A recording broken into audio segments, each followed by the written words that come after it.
The first thing Clara Hayes learned about Red Hollow Ranch was that it never really welcomed anyone. It only tested how long they could endure it. The land stretched wide and unforgiving beneath a bleached Wyoming sky, where the wind cut sharper than words and silence weighed heavier than judgment. Clara arrived one early spring morning with a single suitcase, dust already clinging to her boots, and hope stitched together with quiet desperation. She had come to work, to disappear into labor, to outrun a past that refused to loosen its grip. What she didn't expect was Illy Mercer, the ranch's foreman, a bitter cowboy whose eyes held the weariness of a man who had long stopped believing in endings that changed. Illy had been leaning against the corral fence when she stepped out of the truck, arms crossed, jaw tight, hat pulled low like a shield. He looked her over not with interest, but with calculation, as though deciding how long she'd last. "Work's hard here," he said flatly, voice rough as gravel. "Most don't make it a month. If you're smart, you'll work hard and stay where you're put." Clara nodded, used to men who thought warnings were kindness. She didn't argue. She never did. She just took the job, took the bunk in the women's quarters, and took the weight of days that began before sunrise and ended long after the sky went dark. From the start, Clara worked harder than anyone expected.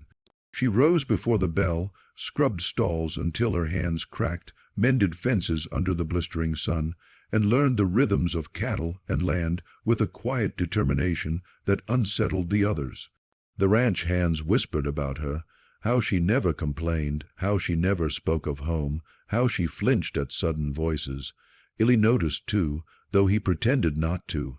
He gave her the toughest tasks, watched her struggle without stepping in, convinced that if he pushed hard enough, she would break like the rest. People always left. He had learned that lesson the hard way. Illy's bitterness had roots deeper than the ranch itself.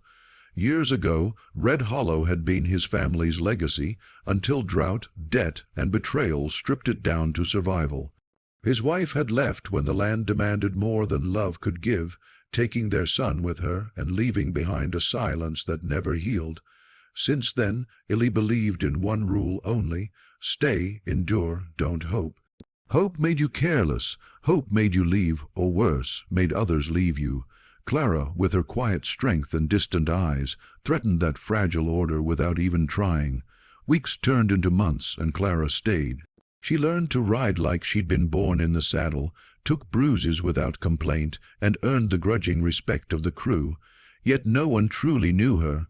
At night, she wrote letters she never sent, folded them carefully, and hid them in her suitcase like pieces of a life she wasn't sure she deserved anymore. She carried guilt like a second spine, memories of a city far away, of a younger sister she couldn't protect, of a choice made too late. Red Hollow wasn't just a job, it was her penance. One evening, after a brutal day wrestling a runaway steer, Clara collapsed onto the fence beside Illy. Blood streaked her sleeve and dust coated her face, but her eyes were steady. "Why do you stay?" she asked him quietly. The question caught him off guard. He scoffed, looking out over the fields. "Because this place doesn't lie to you," he said. "It takes what it takes, and that's that." Clara nodded slowly. "Sometimes," she replied, "that's just another way of saying you're afraid to leave." The words hung between them, sharp and dangerous. Illy turned away, anger flaring, not because she was wrong, but because she was close. The turning point came late one night when a storm tore through the valley, lightning ripping open the sky. A section of fencing gave way, and cattle scattered into the darkness. The crew scrambled, panic rising, but it was Clara who rode out first, shouting commands, guiding others with a clarity that stunned everyone, including Illy. She didn't hesitate, didn't wait for permission.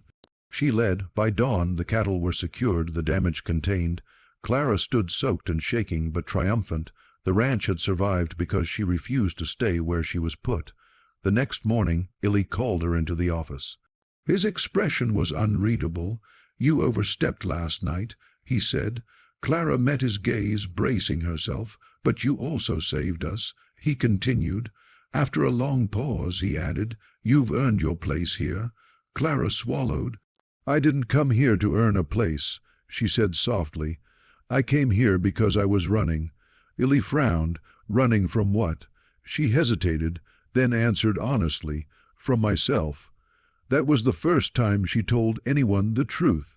About the accident, about the choice she made to leave her sister alone that night, about the phone call that came too late. Illy listened in silence, the bitterness in his chest shifting into something heavier. When she finished, he said only, "Pain doesn't disappear just because you bury it in work." Clara nodded. "I know. That's why I'm leaving." The words hit him harder than he expected. "Leaving," he repeated sharply. "You finally belong here. Work hard and stay. That's how you survive." Clara smiled sadly. "That's how you survive," she corrected, "not how I heal." The news spread fast. The crew was stunned. Some tried to convince her to stay. Others accused her of giving up. Illy said nothing. On her last day, Clara packed the same suitcase she'd arrived with, lighter somehow despite the letters still inside. As she walked toward the waiting bus, Illy finally spoke. "You think leaving fixes everything?" he asked. Clara turned, eyes clear. "No," she said, "but staying would have broken me." The bus pulled away, carrying Clara toward an uncertain future, one that included grief, forgiveness, and the courage to face what she'd been running from. Illy stood alone as the dust settled, the ranch stretching endlessly behind him. For the first time in years, he felt something crack, not with loss, but with possibility. Clara hadn't failed Red Hollow. She had shown him that endurance wasn't the same as living, and that sometimes the bravest thing a person could do was leave.